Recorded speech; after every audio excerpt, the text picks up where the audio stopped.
In this video, I'm going to be talking about the importance of using correct grammar in your copy.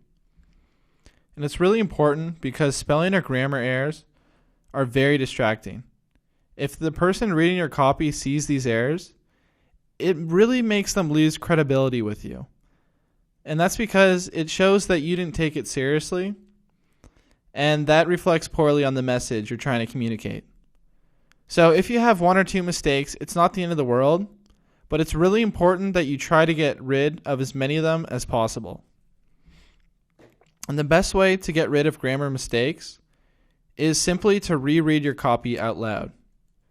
And that's because when you reread it out loud, if you have a grammar mistake, it's going to sound funny when you say it, and you can catch it right there.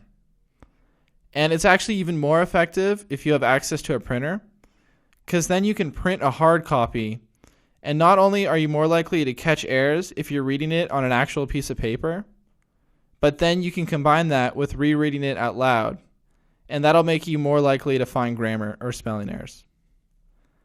And then, of course, you always have another option, which is to have someone else read your copy.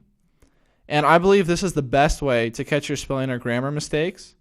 And that's because if you've been working with a piece of copy for a while, and you've written multiple versions of it, and you've made a lot of edits, you kind of get used to seeing the same words, and it causes you to overlook your spelling or grammar errors. But if you bring an outside person with a fresh perspective, and you allow them to look over your copy, they're much more likely to catch the spelling or grammar errors that you missed.